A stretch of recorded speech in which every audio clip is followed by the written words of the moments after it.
songwriter says, I will rejoice, for he has made me glad. This week was a rough week for me. And while I was there, and I decided I wasn't gonna think I was defeated. So each time the pressures got on me, I just was there singing all different kind of gospel songs. They just come in, they just come in. Till my coworker said, mind she have to put in earplugs. Because she said, you're gonna be singing? I said, yeah. I said, sometimes I felt like crying, but I decided I wasn't gonna cry. I said, I asked God for a job, and he provided it. Therefore, he's gonna keep me in it. So I just kept singing and encouraging myself. So today when I'm here and I'm not at the job and not full of it, I must rejoice because he has made me glad. And so while I was there sitting, like the thoughts were just flowing, and I was saying, God, if I should be asked to give the comment, just let whatever it is that you want these people to hear, you want me to hear, because no matter how you think your marriage is, there's always a better. So there's always something that you can do that will make it better. So the subject of our lesson says, until death do us part. And for most of us who have been married, or who are married, for most of us who have gone to a wedding, we are sure these are one of the words that we hear the bride and the groom repeat. And it's not in this one, but it's in one of our scriptures that he said, God is a witness. So when we are there repeating it, whether it be in a church or a beach setting, the fact is that we are repeating the vows. And there's the other scripture where it says it's better not to vow than to vow and differ. So we have to ensure that we keep to this part until death do us part.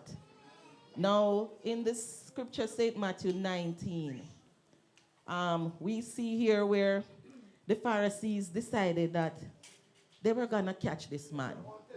So they wanted to catch him off guard. So they asked the question, is it lawful for a man to put away his wife for every cause? Now, of course, I'm sure they thought they caught him on off guard now, because they are listening now for him to say something now that they're going to say, yes, man, we have this man. But God being who he is, he said, he answered and said unto them, have ye not read that he which made them at the beginning made them male and female? Now, that is one of the first things, because I was there thinking, for those who are doing it same sex, is it a vow that they are taking? Then a part of me said, even though they are repeating the vow, it's not between a male and a female. So that one, God not honoring that one, because they are not doing it as how it was ordained from the beginning. But for us who are law-abiding citizens, he says male and female. And he said that was from the beginning. When he made Adam and Eve. And from then on, we are following the trend, male and female. And then he said, for this cause shall a man leave father and mother, and shall cleave to his wife, and they twain shall be one flesh. Now, it was last week that we were talking and we're saying, it's not everything that is going to happen now between you as couples. You're going to run to the mommy and the daddy or other persons for advice. One of the things you need to understand is, first thing, we start talking to each other. Start understanding each other. Now, as how we do it, which is according to the Bible, you're not going to cohabitate until you both say that, until death. So there are things that are going to come up that you, even though we had the counselings and you did your research and all of that, but some things you're not going to see until you're actually in that marriage. But then you already took the vow. It said, until death do us part. You can't be like the man who said when he got up the morning and he saw his wife, not without the makeup and all of that. And he realized how she looked, and he said to sing, because he realized it was the singing that attracted him in the first place. But then because she had on so much makeup, with the singing and the makeup, it was beautiful to him. But when he saw her the morning without the makeup, he said, sing. So some of us might have to tell the person, sing. Because whatever it is that drew us in the first place, it is going to have to be there now to build, to keep it up. Because you can't say, boy, the looks alone, the looks without the singing not going to work. Because you already took that, you have that package now. And so we need to now start working on the marriage. The marriage is just like the church, you know. Remember now, when we come to God, we're not perfect, you know. Even when we walk in, sometimes we're still far from perfect. But he's there with us each step of the way. And we have to work. We can't just, if we come in and we just relax, the same way we got baptized is the same way we walk in, year out, day in, day out. But I'm sure when we are looking at ourselves and we see where we are, we say, no, man, we need to do something more to find us going closer to him. And so it is with the marriage. We are now walking. We have to find something now that's going to allow us to continue, to allow us to keep closer. And that is it. Some of the times we don't talk to each other. Sometimes you have your own little thing, him have his own little thing. And I'm sure none of us want to be like that. When we just come in here, we just sit down. The same way we come to church is the same way we leave, or we leave in a worse state. No. So it's the same way we are in this marriage, and it is in there for till death. None of us know where death is, you know.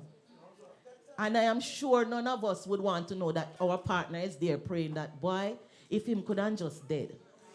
So we need to ensure now that whatever our journey is together is something that is going to see us getting brighter, lighter, nicer, lovier, more lovemaking, more, you know, all of those things that will allow you to want to run home. You know, like some persons say when the honeymoon is over.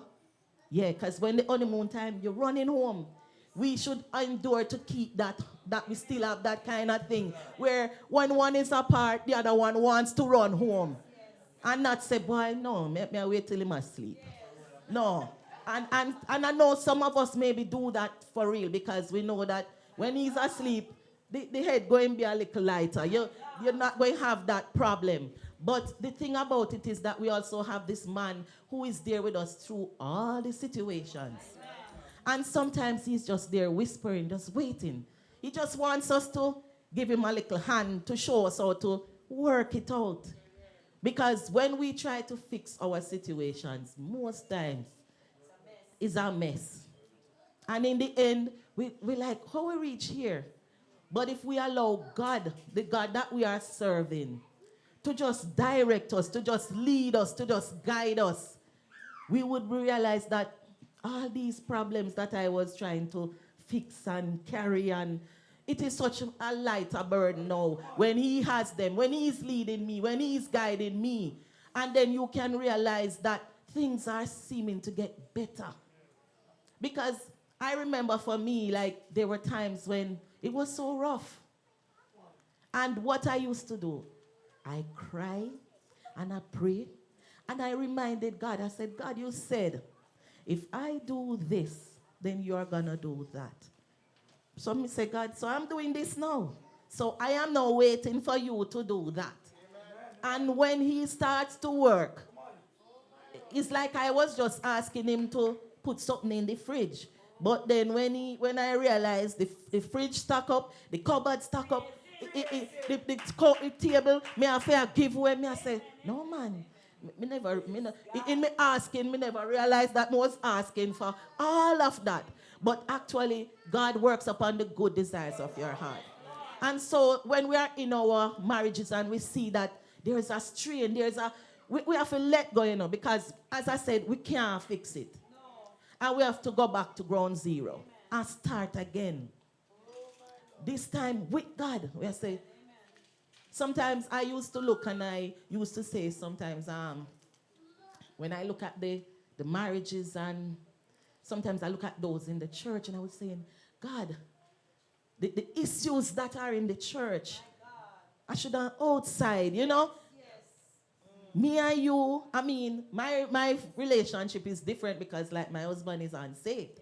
But then some of the issues that husband and wife have in the church, I'm saying, no.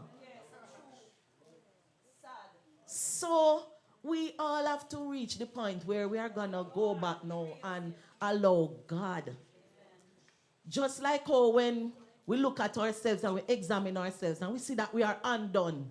Because you know when you're at the top, you know when you're down at the bottom, and you know when you're down there nowhere. Because you can't feel it, and you know when you're not there nowhere. And when you're nowhere, you want to get it well. You should want to get it fixed. Because you don't want to feel like you're nowhere.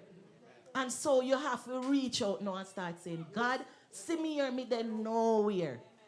And nowhere, you're going to spew me out, you know.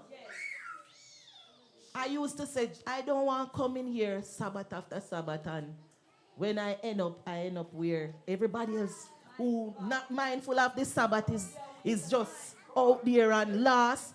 So it's the same thing. We took a marriage, we took a vow, which says until death. So whatever it takes,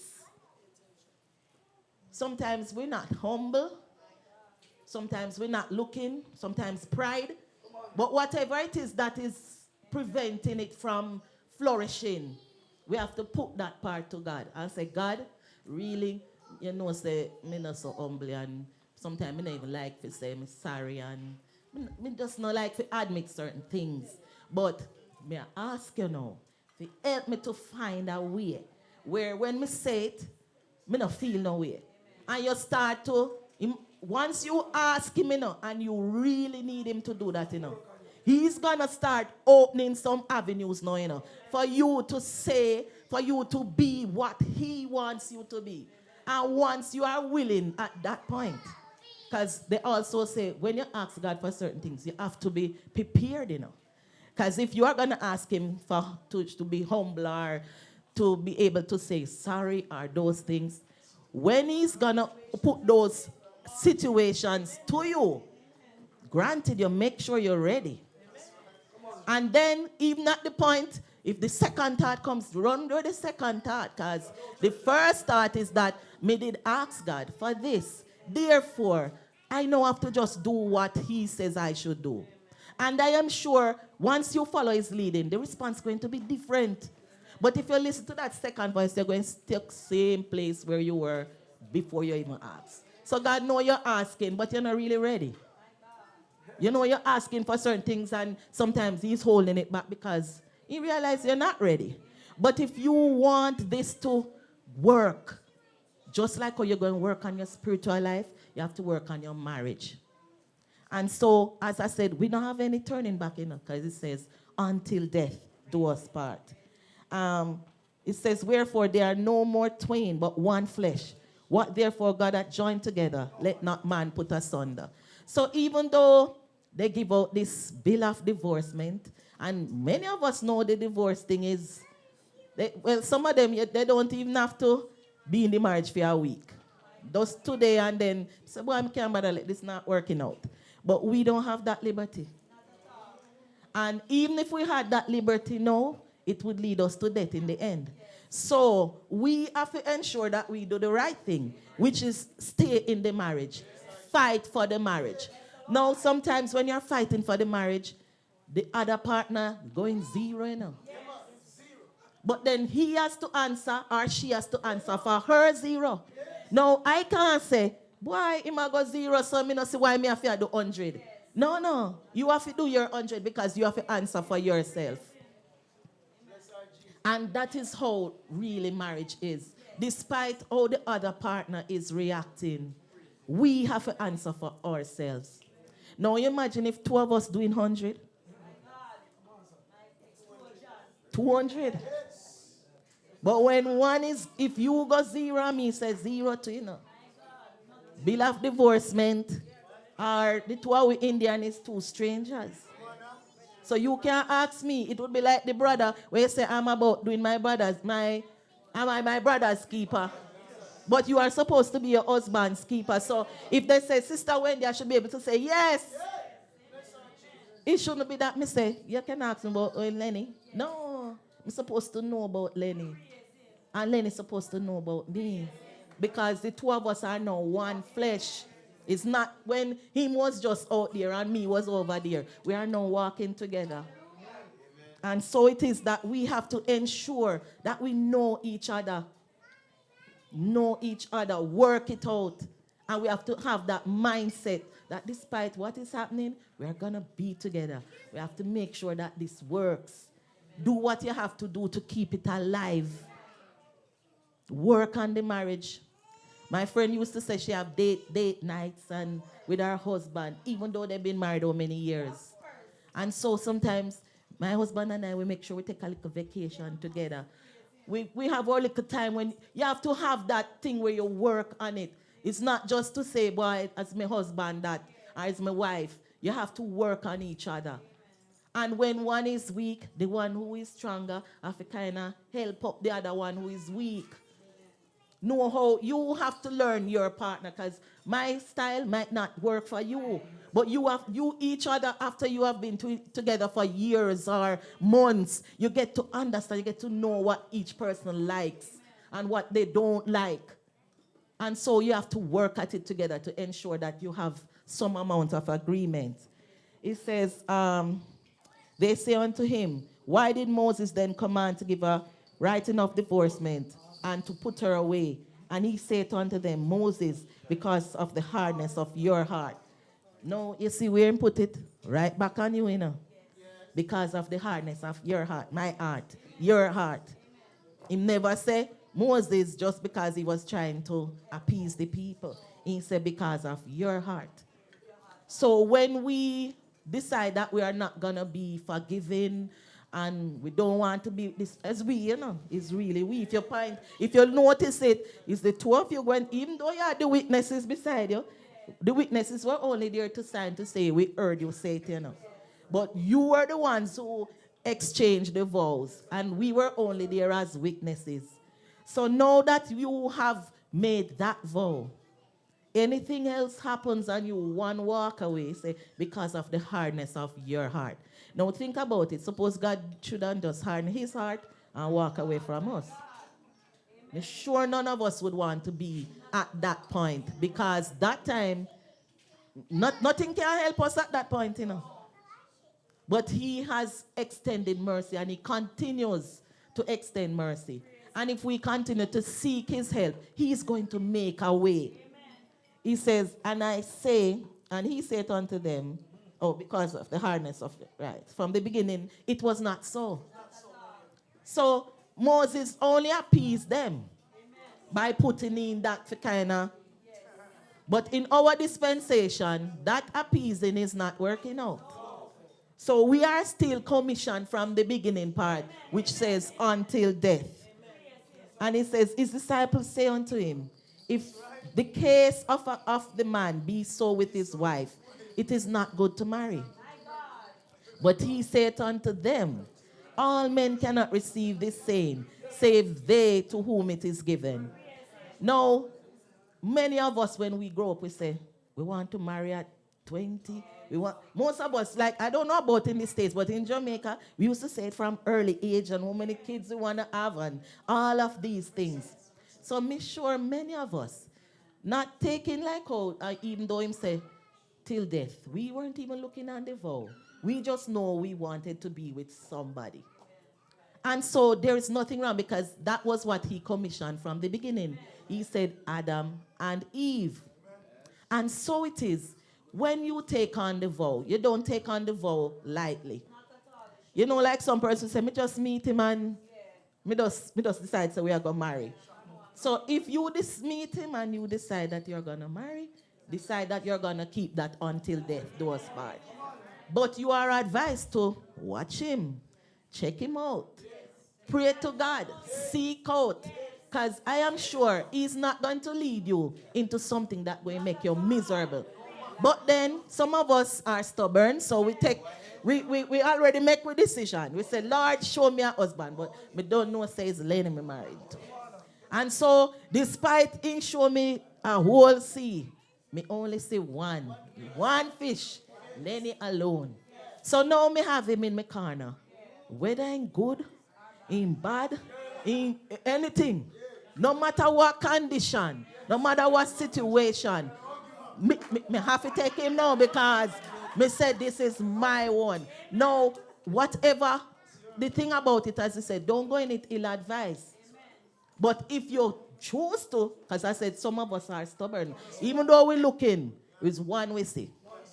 And I'm sure if we are asking God to lead us, if it's that one going to make us feel like we're on top most of the times. Because they always say when you're doing your married thing, you should have a list, and then you look and see if the pros are and what the cons, and then you see if you can deal with the cons.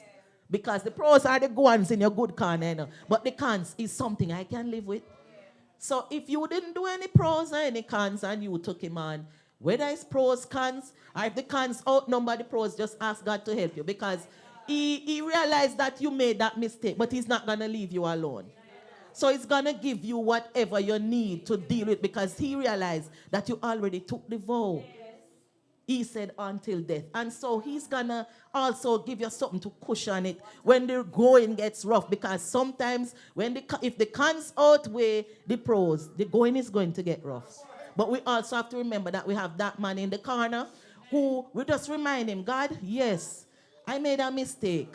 I already took the vow and I took on this man or this woman, and you see that it is really rough. You see, me now make it. But me also determined, because I want to make it into the kingdom. And the vow said until death. And so right now, me ask you, just cushion it. Just give me the know-how. Just give me what I need to do. Just give me the sustenance. Me weak. Because you're crying out to him now, you know, because you can't cry out to the cons, because maybe the cons way is totally different from him not want to change. But God also can change him. And that's what you also need to realize. God can change him. God can change she, whoever the person is, and make it a little more comfortable for you. But the fact is that we took on the vow until death do us part. And so he said some of us are made eunuchs. Those are the ones who are born.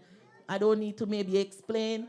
But there says some now were made by man. And we know that in the time past when the kings had their slaves, the men, to look after their wives and their concubines, they castrated the men so that they wouldn't have to have any issues where that was concerned. And then you have those now who make themselves eunuchs for the kingdom. So some of them just dedicate themselves to the work of God. And so they don't want to have any wife or any husbands to be with. But if you choose the until death, make sure that you are in it and that you're going to remain in it and that you're going to continue. I'm saying, I know sometimes it's not an easy road, but once you have God in it, he's going to make a way for you. These are my few words in Jesus' name.